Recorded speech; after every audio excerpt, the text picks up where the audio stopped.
The Laxdaela Saga is a classic family saga that is part of the Icelandic literary tradition, set between the 9th and 11th centuries. It is widely regarded as one of the finest examples of early Icelandic literature. The saga's author remains unknown, as these stories were passed down orally through generations before being recorded centuries later. First published in 1245 and later by Penguin Classics in 1969, the Laxdaela Saga explores themes of love, family, and rivalry, spanning 150 years in the town of Laxriverdale. The saga is divided into 3 parts. The first sets the stage by introducing the lineage, locations, and conflicts that drive the narrative. The second focuses on the origins of a feud between 2 families, fueled by a deadly love triangle. The final part deals with the aftermath of these events and how the families move forward. One of the central characters is Ketill Flatnose, a prominent Norwegian seeking to improve his wealth, status, and land holdings.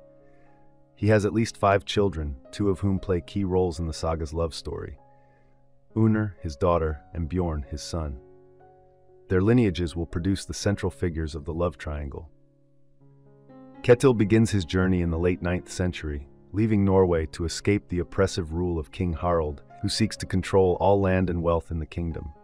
Ketill resents the king's tyranny and rallies his kinsfolk, urging them to join him in a new life in Iceland. Motivated by a sense of family duty, they follow him, with Unnr and Bjorn among them. However, Ketill soon leaves for Scotland around 890 AD, where he is warmly received and claims titles there. Some of his most loyal followers settle with him in Scotland, content with their new life.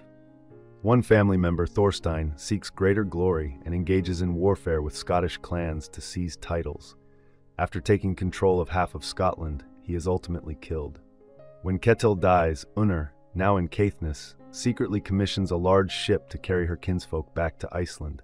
Her wealth, influence, and growing following impress the noblemen she encounters.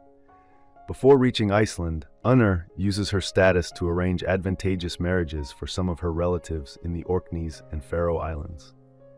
The second part of the saga takes place about 80 years later, introducing the 3 main characters who will become entangled in a deadly love triangle. These characters are Kjartan Olafsson, Bolli Thorleiksson, Kjartan's half-cousin, and Gudrun, daughter of Osvafor. Kjartan and Bolli are close friends, spending much of their childhood together, but Gudrun will soon create a rift between them. When Gudrun meets Kjartan, they fall in love, and he asks her to marry him.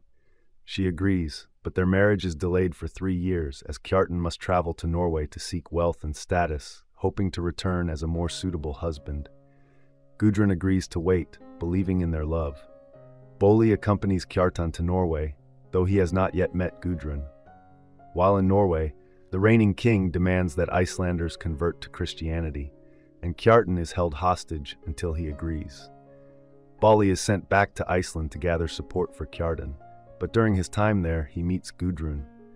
Torn between loyalty to his friend and his own desires, Bolli eventually falls in love with her, and she returns his feelings.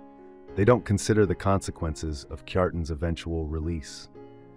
When Iceland converts to Christianity, Kjartan returns home, pretending to be happy for the newlywed couple. However, inside, he seethes with anger and vows revenge. Kjartan soon marries another woman, and war erupts between his family and Bolli's. In a fit of rage, Bolli kills Kjartan, with Gudrun encouraging him, fueled by jealousy over Kjartan's new marriage.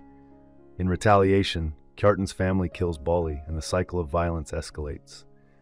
The blood feud continues, with Bolli's sons eventually avenging their father's death by killing Kjartan's murderer. The feud seems endless, with distrust and bloodshed becoming the defining features of the 2 families. After many years, one of Gudrun's trusted priests manages to broker a reconciliation, bringing an end to the cycle of vengeance.